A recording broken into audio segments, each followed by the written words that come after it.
Hello, hello everybody. Welcome to your weekly messages for June 26th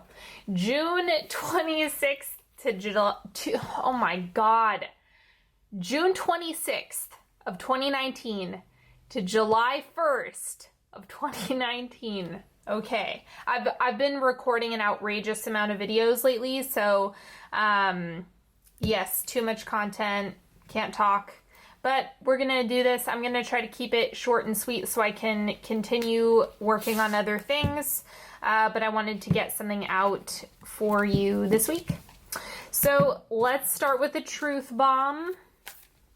Oh, and what am I even talking about? Subscribe, give this video a thumbs up. Thank you for sharing and liking and subscribing. I absolutely appreciate you. And follow me on Instagram if you don't already. My handle is @OnyxHealing, and it's been a ton of fun on there, so go check it out. Lots of good stuff.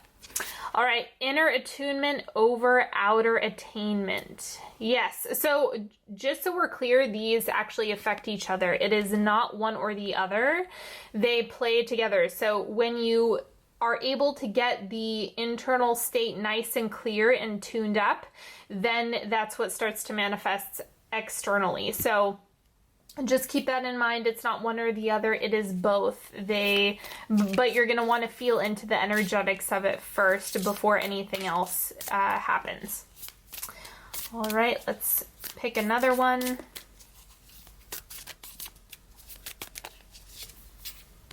Trust. Okay, so maybe that's a toughie for you right now, but this is just an invitation to trust in something larger than yourself. I know it can be a real challenge, but this is the week to do it. Just make sure you're being extra gentle with yourself and trusting that things are unfolding the way that they need to. And apply yourself each and every day, however that works for you. Some of you are going to be focused on healing, do your healing work. Some of you are going to be focused on building, show up, do the building work. Others of you are going to be exercising your play muscle, and it's okay for you to do that as well. It just depends what you need.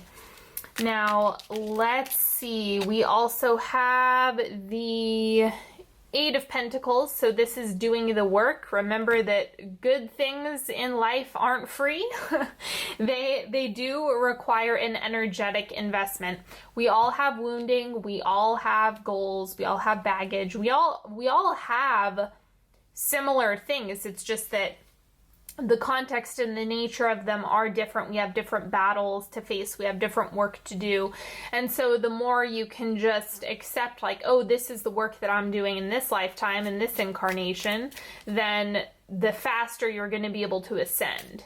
So I think that's kind of like the general perspective going along with this, especially because here the little book that's being read is Don't Panic.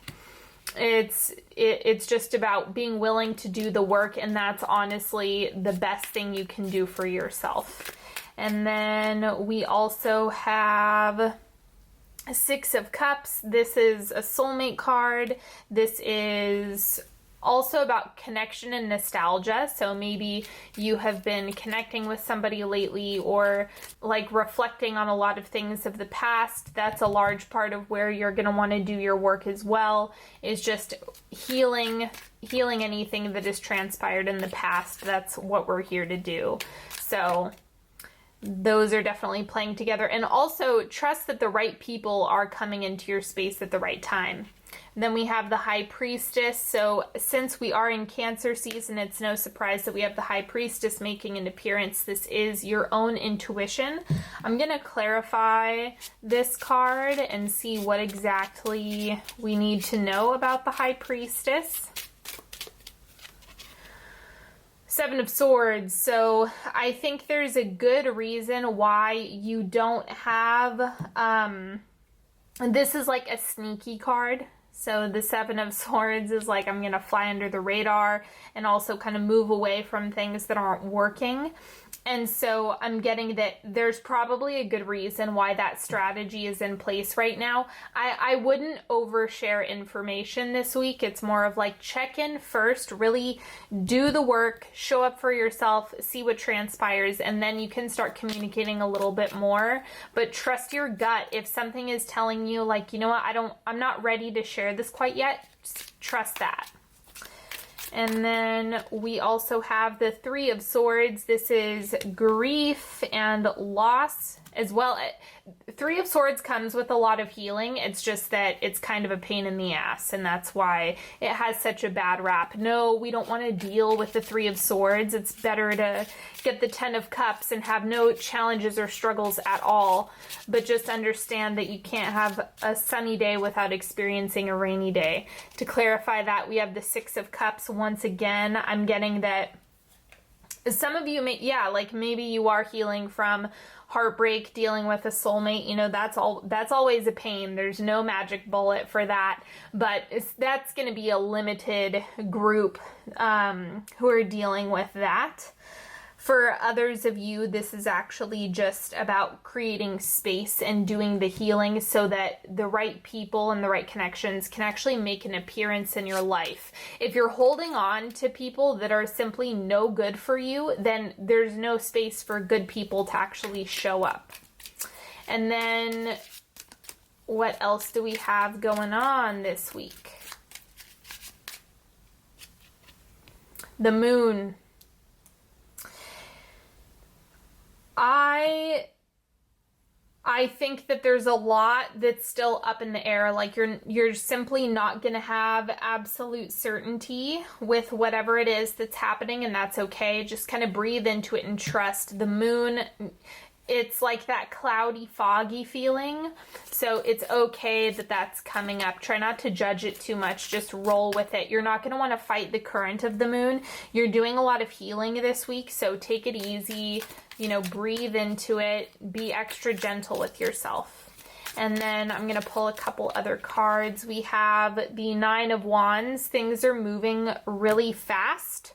So I think you're going to see more progress than you realize. It's just that this week feels pretty intense. You know, we're moving into a lot. So July is going to be a big month for a lot of people. And it's Mercury retrograde, so that means that we have to do a lot of editing and revising, but I'm getting that for a lot of you, you're going to be getting a lot of stuff done this week before that transit begins. So getting things out, produce as much as you can, and then things are going to start to clear up. But any of the hiccups or speed bumps are just little things that are good for you to know and work through, so you have the most information about how to go about that next time. So it's kind of like if there's a little snag in the process and you learn about it, you can remedy it or be proactive about it next time. And that's what I'm getting from the Nine of Wands. It's kind of like strength training. That's why you have someone flexing on this card. And then what else do we have? Princess of Swords. So it's okay for you to pursue those ideas. Trust your gut around that, and it's okay if you don't want to shout it from the rooftops. There's a little bit of hiding energy in this card as well. That's okay. There's no reason to get overly gung-ho prematurely. You can just kind of relax into it. That this is about doing the internal work, doing the healing, showing up for yourself, not fighting the current, and really moving and flowing with your intuition. So you might have a lot that's percolating, but it may not be fully expressed right now. I think this week is just about tying up loose ends, clearing the clutter and making space wherever necessary, and then trusting your intuition along the way with whatever it is you're getting guided to do internally. And it's gonna require work no matter what. So let's go ahead and do a 3-card pick. You're welcome to ask a question, ask for clarity, ask for guidance. Pick a card, any card.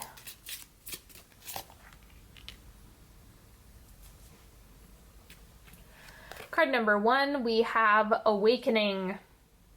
Yeah, so this is what I was talking about with all of these like new ideas and all of the stuff that you might want to take action on, or your gut reaction, your intuition really screaming at you. I think you're gonna find a lot of that waking up, and that might also be what's causing this grief. If you're awake to a lot more, then you're gonna see a lot more and you're gonna feel a lot more. So try not to fear this. It's just about breathing through it and waking up to it. Allow yourself to wake up. Try not to fight it. Card number 2, we have the Two of Tomes. This is equivalent to the Two of Pentacles. And I think there's a lot of decisions about where to apply effort. So maybe there's like, do I want to rest or do I want to give this energy? And the trick is to listen to your body. So maybe there's something that you really, there's always a gazillion things to get done. And I think that the more you just focus on like, what are the essential things that I need to apply myself, that I need to apply my energy right now, that's gonna serve you the best, rather than looking at the entire laundry list of things you need to get done. Just kind of breaking it down into bite-sized pieces and moment by moment applying your energy where it makes sense. Card number 3, we have the Five of Bells. This is equivalent to the Five of Swords, and I think there's probably a lot of internal conflict for you. So this is one of the cards where it's like really frustrating if things aren't going your way. That's why the Three of Swords is coming up. The Five of Swords is like, I had this perfect picture of what I wanted things to be, and if that's not going according to plan, then it's really disruptive. That's why you have the Trust card on the table. That's why you have Inner Attunement over Outer Attainment on the table. And so for you, your job is just going to be getting your mindset on track and trusting. Because if something isn't going your way, it's actually working in your favor. It's just that you can't see all the information, or that the situation is neutral, but you're perceiving it as bad. So that's something that is also coming up as well. So just, it's okay if you're frustrated or angry or bummed out, but do your best to try to get to a place of neutrality. And that's what can shift things the fastest, because things will resolve when you start putting your mind there first. That's kind of the goal. All right, everybody, that's all I have for you today. I hope you've appreciated this reading, or it's been able to add some value to your week. And until next time, if you need to work with me directly, if you need some support, you know I'm available. All of the links to work with me are in the description box. If you're interested in developing your intuition, you guys know I put together a meditation for you. You can check those out. Links in the description box. And until next time, have a beautiful week, everybody, and I will talk to you later. Bye-bye.